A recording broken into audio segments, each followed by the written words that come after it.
y solidaridad absoluta con Marta Monforte y con todas las periodistas y todas las mujeres que tienen que soportar la desfachatez, los insultos y los ataques de unos cuantos energúmenos machistas. Y como yo no me olvido del dicho alemán que dice que si en una mesa hay un nazi y 10 personas que le respetan, en esa mesa hay 11 nazis, también quiero manifestar mi desprecio absoluto por todos aquellos que se piensan que por tener una acreditación o un carnet de periodista pueden ocultar su machismo, su racismo, su clasismo o su sectarismo. Son gente que no merece ni estar aquí ni que se les llame periodista. Muy bien, señor Pachi. Son 11 nazis.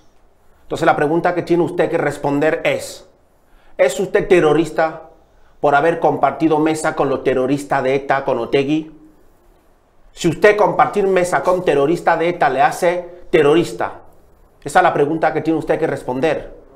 Usted, señor Pachi, va a hablar de machismo. Un señor que está en un partido político. Un partido político de un señor que dio una paliza a su mujer con un paraguas. Un partido político que tiene al negro del PSOE que dio una brutal paliza a una anciana. El partido político del Tito Berni, de los puteros, de las drogas, de las mamadas. De verdad, señor Pachi López, ¿usted puede decir que está en un partido que apoya a las mujeres? El gobierno que soltó a pederastas y a violadores en la calle. ¿Usted de verdad, señor Pachi, puede hablar de feminismo? ¿Puede hablar de derechos de las mujeres? ¿Usted, señor Pachi, de verdad? ¿De verdad puede usted dar lecciones a nosotros sobre el machismo, señor Pachi López? Es usted un cobarde y nunca responde a las preguntas, porque cuando te pillan por la banda y te ponen delante del espejo para que entiendas un poco lo que realmente eres, porque lo único que ha conseguido en política ha sido ser el Endacari, por cierto, gracias a los votos gratuitos del Partido Popular. Hoy se ha convertido en el perro de Pedro Sánchez, el que apaga fuego y el que tiene que ir a la cara y tragarse todos los sapos. No sé qué garganta tiene, la suya no es la de Begoña, pero te tragas todos los sapos. Y hemos traído aquí al hombre que te va a hundir políticamente. No solamente porque te seguirá haciendo las preguntas que tan incómodas te parecen, sino que también en los tribunales vas a tener que responder por lo que en el Congreso no quiere responder. Está aquí mi colega Vito. Con Pachi López, tío, no sé cómo se puede, qué es lo que se puede hacer con Pachi, porque yo no entiendo a ese señor. No entiendo qué lección nos va a dar a nosotros Pachi López sobre lo que es, no voy a entrar ya en libertades, lo que es el defensa de las mujeres, lo que es la democracia. ¿Qué lección te va a dar a ti un señor que está en el Partido Socialista en ese sentido? Bueno, pues lo primero de todo, gracias por invitarme a este programa, a este noticiero que protagonizas tan dignamente y que realizas para ganarte la vida de una forma, como digo, totalmente legal y legítima, a todo lo contrario, ¿no? Y en contraposición con lo que hace el Partido Socialista para ganarse la vida, ¿no? Y sí, la verdad, hablabas de Pachi López. Yo creo que Pachi López está envuelto en la misma trama de corrupción que se está tocando últimamente, como es el caso y la trama de Koldo, que incluso el otro día conocimos que hasta su cuñado está involucrado porque es socio de un enlace de la trama de Koldo, y que curiosamente de repente se aisló, se fue precisamente de este embolado cuando recibió un aviso de que la trama estaba siendo investigada. Yo creo que Pachi López sinceramente está muy nervioso porque tiene mucho que esconder, mucho que ocultar, y precisamente, como tú comentabas, el PSOE y concretamente Pachi López no puede darnos ningún tipo de lección sobre feminismo. Y digo concretamente Pachi López porque fue el mismo que, al ser preguntado precisamente por si condenaba, ¿no?, la detención de su procurador en Castilla y León por violencia de género contra su mujer, se negó a responder. Entonces, una persona que no condena la violencia de género contra las mujeres, ¿cómo nos va a dar a nosotros lecciones de buen trato a las mujeres? Yo creo que es absolutamente contradictorio y me parece miserable, ¿no? Me parece vergonzoso, repugnante, vomitivo, y me faltan calificativos para describir lo que está haciendo Pachi López con la prensa independiente y con los comunicadores como tú, como yo y como otros muchos que intentan ponerle frente al espejo simplemente eso y ven cómo se vulnera su derecho a la libertad de expresión, de transparencia de trabajo, y precisamente aludiendo a este tipo de derechos le hemos denunciado y mis abogados han presentado la segunda demanda incluso esta mañana contra Pachi López. Estamos viendo esta foto, por ejemplo, que estamos viendo. Pachi López te ha llamado nazi. ¿se puede decir que Patxi López es un terrorista por compartir mesa con esa gente? Estamos viendo a Otegi, estamos viendo a condenados por terrorismo. Según Patxi López, el que comparte mesa, como decía, dicho en el barrio, el que comparte mesa con un nazi es un nazi. El que comparte mesa con terrorista es un terrorista. El que comparte mesa con puteros, con el Tito Berni, es un putero. Hay que recordar que el señor diputado Zaragoza ha dicho que el que acude a la prostituta es un violador. Es lo que ha dicho, viene a decir el señor Zaragoza. Por eso te quiero preguntar, ¿qué calaña es Patxi López realmente después de llamarte a ti y a mí nazis simplemente por hacerle las preguntas incómodas? Sí, bueno, y ya es que nosotros no es que nosotros le digamos terroristas, es que simplemente nosotros aplicando su máxima y aplicando la misma regla de 3 que él utiliza para llamarnos nazis y a todos los que nos acompañan y a todo nuestro entorno, que por cierto me parece una descalificación repugnante, pues aplicando su propio criterio podríamos decir que Patxi López es un etarra. Como se ha reunido con herederos de ETA, pues es un etarra. Y además quiero recordar que Patxi López estaba en esa mesa en Ramsés con el Tito Berni. Entonces, bueno, si Patxi López compartía mesa y cena con un putero declarado, pues Patxi López será también un proxeneta, ¿no? Es vergonzoso, la verdad. Yo creo que ellos mismos no se dan cuenta de las brutalidades que dicen. Lo de ayer, sinceramente, fue algo sin precedentes en el Congreso de los Diputados. Y a mí, Bertran, lo que sinceramente más me molesta y más me duele de todo esto ya no es que un político me descalifique, tanto tú como yo estamos acostumbrados a su desprecio, a su desplante. A mí lo que me indigna es lo de las asociaciones de prensa, lo de la FAPE, lo de la APP, la Asociación de Periodistas Parlamentarios, que están precisamente creadas y destinadas para ejercer de amparo ante la vulneración de la libertad de expresión y la libertad de prensa. O sea, la APP, la FAPE, las asociaciones de periodistas de Madrid no tienen otro trabajo, no tienen nada más que hacer. O sea, lo único que tienen que hacer y para lo único que sirven es para apoyar a los periodistas y para garantizar la libertad de prensa y la libertad de expresión. No tienen nada más que hacer. Y resulta que eso, que es la única cosa para la que reciben dinero público y para la que están creadas, no la hacen. ¿Dónde está la asociación de periodistas? Hemos visto a la asociación de periodistas respaldar cualquier tipo de actitudes. Hemos visto a la asociación de periodistas respaldar a una activista política y una comisaria del régimen que no hace sinceramente preguntas en libertad, que lo único que hace es obedecer las directrices de un panfleto subvencionado fuertemente por el gobierno y vinculado a la extrema izquierda y al Partido Socialista. Incluso su líder del panfleto, el presidente Jesús Marañas, ha fotografiado en múltiples ocasiones con Pedro Sánchez, recibe dinero y cobra subvenciones de una televisión pública como RTV.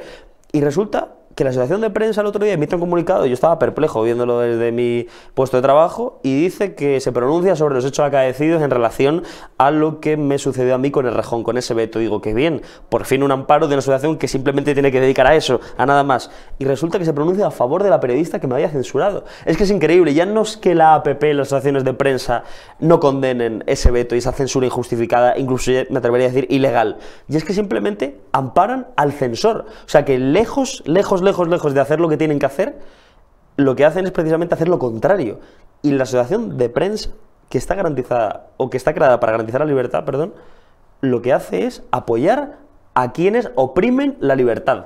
Es terrorífico. A mí me parece algo abominable y yo espero que las asociaciones de prensa sean disueltas de una puñetera vez en este país, porque ya es repugnante y es que es el único mecanismo al que los periodistas que vemos vulnerados nuestros derechos podemos acudir, y resulta que lo que hacen precisamente es denostarlos aún más. ¿Compartes esta opinión de muchos ciudadanos que consideran que el periodismo de este país se ha convertido en lo peor para la democracia de España?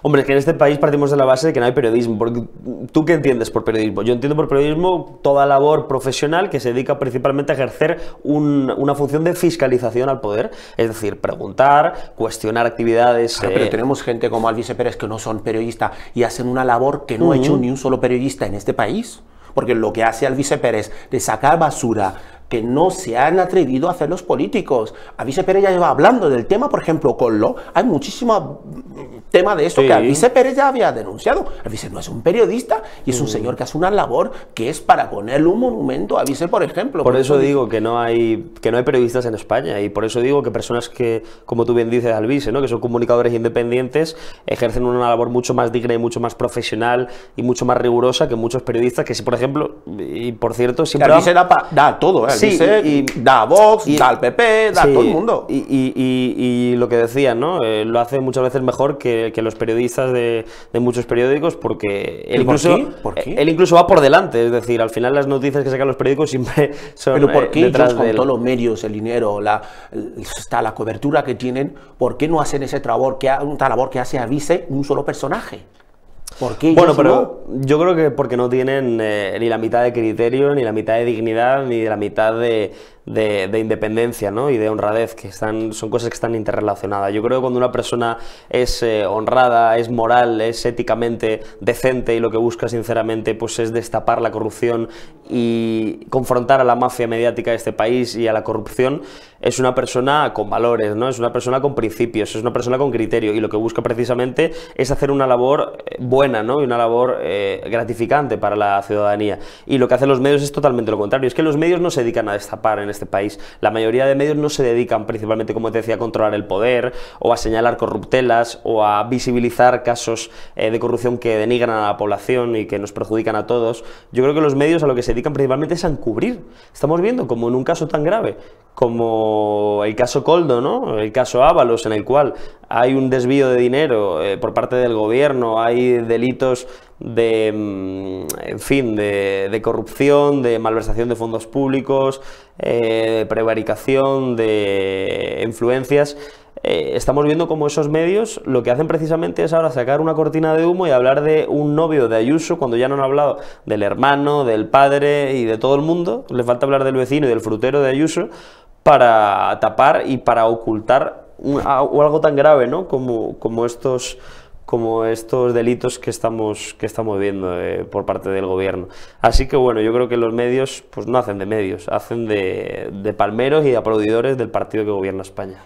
Porque hemos visto una imagen muy curiosa en el Congreso cuando justo, porque normalmente hay temas que atañan a un político concreto, entonces llegas tú y preguntas por ese tema concreto mientras le están preguntando por su peluquero y tal, llegas tú y le preguntas por el tema concreto, no te responde, y vemos cómo toda la línea de periodistas le siguen detrás por lo que es el off the record, le siguen por los corillos como si nada, y ninguno te resbala, ninguno. ¿Qué relación tienes ahí en el Congreso con la mayoría? Yo estoy ahí contigo prácticamente todos los días y no lo voy a levantar. Yo tengo la sensación de que muchos no te aguantan simplemente porque tú no haces el juego al político del turno, ¿no? La sensación mía, o es así. ¿Qué relación? ¿Cómo te llevas con todo el resto de compañeros tuyos en el Congreso de los Diputados? Bueno, tú lo has visto hoy, y la verdad es que yo creo que debemos contarlo porque es algo cuanto menos impactante, ¿no? Hemos visto como hoy la ministra de Defensa ha salido al pasillo del Congreso y había una periodista de La Sexta, que no voy a nombrar. Ha mirado que digo, te mata, ¿eh? Y salía la ministra de Defensa en el día en el que hemos conocido que justo hace una semana otorgó un contrato a dedo a uno de los cabecillas del caso Koldo, a Juan Carlos Cueto, un empresario que ha recibido mordidas y comisiones ilegales y que precisamente está siendo investigado en el sumario. Pues justo hace 7 días, cuando ya se conocía todo este entramado, va al Ministerio de Defensa y otorga un contrato de 14.317 euros a este señor, a una persona que ha cometido, en fin, y que está siendo investigada por graves delitos de corrupción y en fin, apropiación de dinero público y de forma ilegal. Y claro, vemos como yo le he hecho esa pregunta sobre este tema a la ministra de Defensa, y justo ha ido La Sexta al quite, cuando yo estaba preguntando, a preguntar por el tema de Ayuso, que no tiene nada que ver precisamente con lo que está haciendo el gobierno, y que Ayuso está mucho más limpia que todos estos sinvergüenzas que han robado dinero en los peores meses de la pandemia y que se han ido a paraísos fiscales, a 11 concretamente, a depositarlo. Algo que no ha hecho Ayuso y en fin, hay muchas diferencias, ¿no? Pero vemos como me ha mirado, ¿no?, la periodista de La Sexta por simplemente hacer una pregunta que hay que hacerlo a la ministra de Defensa. O sea, es que la gente tiene que ser consciente de que a la ministra de Defensa, hoy que ha salido un caso tan grave como que ha otorgado un contrato a dedo, y estamos inmersos en una trama de corrupción gravísima y sin precedentes en la historia del PSOE, pues hay que hacerle esa pregunta, no hay que preguntarle por el PP. ¿Quién le va a preguntar a la ministra de Defensa por el PP? Es que me parece lo absurdo, me parece que hemos normalizado una actividad periodística servil, incluso asquerosa, y yo me niego a que el periodismo de este país sea bailarle el agua a los políticos de turno, preguntarles por Ayuso cuando hemos visto como el cobro de comisiones de su novio ni conocía al novio, en vez de preguntar por Ábalos, por Koldo, por Pedro Sánchez, que eso sí precisamente se conocían y viajaban en un Peugeot 407 en las primeras de Pedro Sánchez con olor a chorizo y a fruta. Entonces, pues bueno, la gente tiene que saber que nosotros lo que queremos hacer es un periodismo libre, y vemos como esos periodistas que nos acompañan desgraciadamente en el Congreso detestan ese periodismo libre y no consideran importante, no consideran relevante que a una ministra le preguntemos por la actualidad y por la corrupción de su partido. Y hablando de esa actualidad, ya hablando meramente en el terreno político, ¿cómo va a acabar eso? Bueno, pues yo espero que acabe pasando factura al gobierno, porque sinceramente yo creo que los españoles ven con mucha preocupación y desesperanza como en los últimos años estamos asistiendo a un cúmulo sucesivo de corruptelas constantes del Partido Socialista, el caso Mediador, el caso de las comisiones de Salvador, la pandemia, ahora el caso de Ábalos con Koldo, los respiradores también, que durante la pandemia salieron varios casos de que no se estaban efectuando las compras debidamente. Y claro, no paramos de ver corrupción en el Partido Socialista y sinceramente vemos como no hay ninguna dimisión. ¿Cuándo va a dimitir Marlaska? Por todo el daño que ha causado a la sociedad española, por las palizas injustificadas de la UIP en Ferraz, por la valla de Melilla, por todos los casos tan alarmantes que han salido sobre el Ministerio de Interior. ¿Cuándo va a dimitir pues otros muchos ministros? ¿Cuándo va a dimitir, por ejemplo, Óscar Puente por el retraso de los trenes, por mantener en su ministerio al hermano de Koldo, cobrando 250.000 euros en cajeros durante 2 años en los peores meses de la pandemia? ¿Cuándo va a dimitir toda esta gente? Entonces, pero si es que es increíble que hasta ni Irene Montero dimitió. Irene Montero ahora no es ministra porque Podemos no sacar los votos, pero es que Irene Montero quería seguir en el cargo liberando a 150 violadores y rebajando las penas a 1.500 violadores y pederastas. Entonces estamos en un momento, estamos en un país en el que una ministra libera violadores por una ley asquerosa y una ley, sinceramente, con un montón de agujeros, y no dimite la ministra. En fin, yo sinceramente alucino y creo que este gobierno pues no se va a ver afectado por esta trama, ¿eh? ¿No? Y me parece muy triste. ¿Hay legislatura? Yo creo que sí. ¿Entera? Pues no lo sé, es que ¿sabes lo que pasa? Que todo el mundo, cuando empezó a gobernar Pedro Sánchez hace aproximadamente 5 años, decían que el gobierno no iba a durar nada con Pablo Iglesias de vicepresidente y ahí están. Y ahora vuelven a decir lo mismo. No, es que ahora con Puigdemont, pues como sea como Pablo Iglesias, Puigdemont, el gobierno, yo creo que tenemos para rato. Pero a ver, es que partimos de la base que no tienen moral, que no tienen escrúpulos, que no tienen decencia. A Pedro Sánchez le da igual que le saquen que su esposa, por ejemplo, se ha reunido con Air Europa en plena negociación del gobierno para su rescate y que una semana después se rescatara Air Europa y que Air Europa y su dueño estuvieran implicados precisamente en las comisiones ilegales y en la trama de Koldo. A Sánchez le da igual, Sánchez no va a dar ninguna explicación, ni va a dimitir. A María Jesús Montero le da absolutamente igual que Hacienda, por ejemplo, haya sacado datos personales, que es ilegal, ha sacado datos personales de un ciudadano anónimo de su empresa para embarrar el tema político y culpar a Ayuso y establecer una cortina de humo. A Bolaños le da absolutamente igual que Europa le desmienta y le diga precisamente que lo que está haciendo sobre la amnistía es mentira porque él dijo que era constitucional y que hasta en Europa reconocían que era constitucional y que no había preocupación en Europa, y luego sale Reinders a decir que eso no lo ha dicho él. Entonces el gobierno está quedando mal constantemente, está diciendo absolutamente burradas. Tenemos a una ministra, exministra y ahora líder de Podemos en el Congreso, que es Yone Belarra, diciendo que hay que juzgar a Netanyahu en la Corte Internacional porque es un genocidio, porque tal, cuando Israel es un país amigo, nos está haciendo quedar con la altura del betún, a Pedro Sánchez aliado con Hamas, y el gobierno no dimite. O sea, ¿tú te crees que qué tiene que pasar? Esa es la pregunta. ¿Qué tiene que pasar para que alguien asuma responsabilidades? Pues no lo sabemos.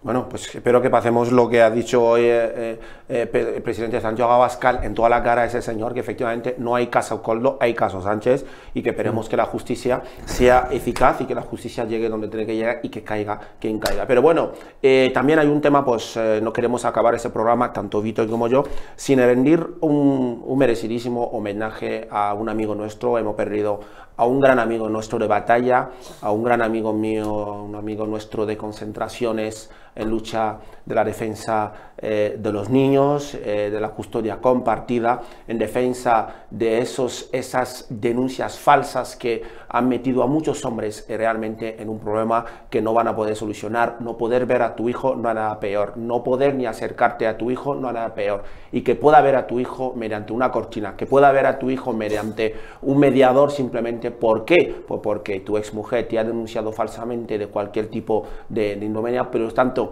hemos perdido a un amigo nuestro que es un señor, es un hijo de alguien muy conocido en este país, que es ni más ni menos que Tamames, el señor que defendió la moción de censura. Por cierto, dicha moción de censura fue animada por él, fue él que animó a su padre a defender dicha moción de censura, y le estaré siempre agradecido porque fue un momento histórico para este país. Y hoy hemos perdido a este amigo nuestro que estáis viendo en pantalla, y solamente mandar un fuerte abrazo a su familia, un fuerte abrazo a su padre de 90 años, su madre de 28 años, que van a enterrar a un hijo.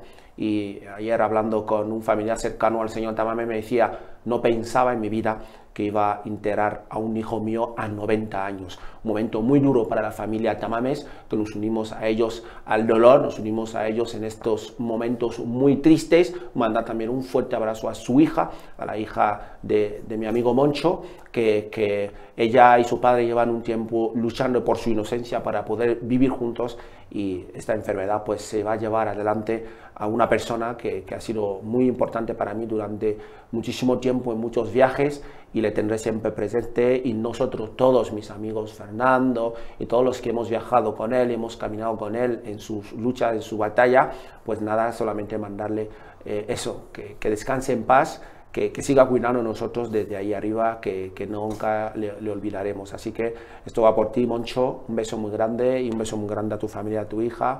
Te queremos y adiós.